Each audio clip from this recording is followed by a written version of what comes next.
বিধায়কের বক্তব্যের নিন্দা।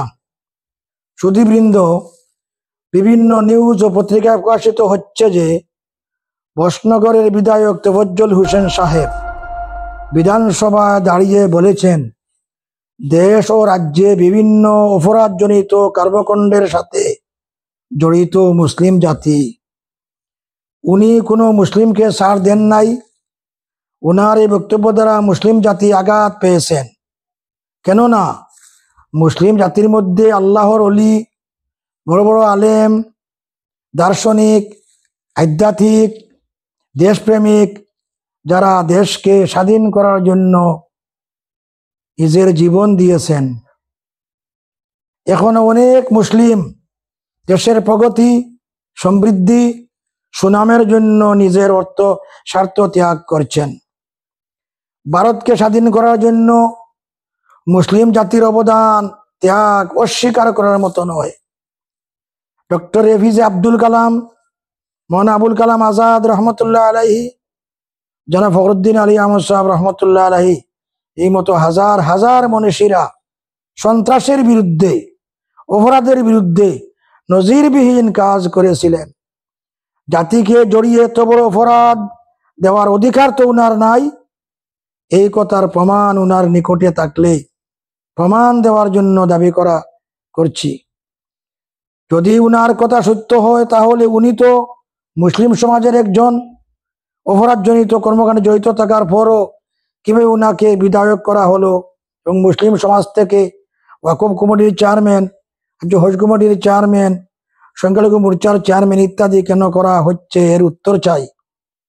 উনার অতীতের কিছু কর্মকাণ্ড, কথাবার্তা মুসলিম সমাজের শিক্ষিত বুদ্ধিজীবী জ্ঞানী গুণী সমর্থন করছেন না। উনার জানা থাকা দরকার, ভারতবর্ষ ধর্মনিরপেক্ষ রাষ্ট্র। ভারতের সংবিধান প্রত্যেক সম্প্রদায়কে সমান অধিকার দিয়েছে। এই অধিকারকে সুরক্ষিত রাখার নাম সাম্প্রদায়িক সম্প্রীতি ও জাতীয় সংহতি। সাম্প্রদায়িক সম্প্রীতি এবং জাতীয় সংহতির অর্থ এই নয় যে হিন্দুরা মসজিদে এসে নামাজ পড়বে এবং মুসলিমরা মন্দিরে গিয়ে পূজা করবে, হিন্দুরা কবরস্থানে গিয়ে মৃতকে দাহ করবে আর মুসলিমরা শ্মশানে গিয়ে মৃতকে কবরস্থ করবে। সাম্প্রদায়িক সম্প্রীতির হলো খাওয়া খাদ্যের ব্যাপারে প্রত্যেক ধর্মাবলম্বী নিজ নিজ ধর্মের বৈধ ও পছন্দ মতো খাবেন। একই পুকুরে সবাই স্নান করবেন, একই রেশন দোকান থেকে সকলে রেশন নিবে, একই পঞ্চায়েতে সকলে নিজের প্রয়োজন পুরা করবে, একই বাজারে ক্রয় বিক্রয় করবে, নিজ ইচ্ছা নিজের ভোট নিজে দিবে। ভারতের সংবিধানে দেওয়া অধিকার মূলে দেশের পক্ষে এবং মানুষের সম্মান ও জাতির সম্মান রক্ষা করে বাক স্বাধীনতা প্রয়োগ করবে। প্রকৃত কোনো হিন্দু মসজিদ ভাঙবে না, প্রকৃত কোনো মুসলিম মন্দির ভাঙবে না। কোনো ধর্ম কোনো প্রকার কোনো সন্ত্রাসকে সমর্থন করে না।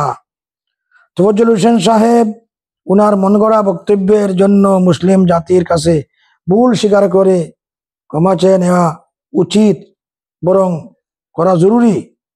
মুসলিম সমাজের সর্ববৃহৎ সংগঠন জমিয়ত উলামায়ে হিন্দ উনার এই অমূলক ভিত্তিহীন বক্তব্যের নিন্দা জানাচ্ছে। উনার বক্তব্য দ্বারা মুসলিম জাতি, উনার দল, বিধানসভার বদনাম হচ্ছে। জাতি উনাকে ক্ষমা করবে না।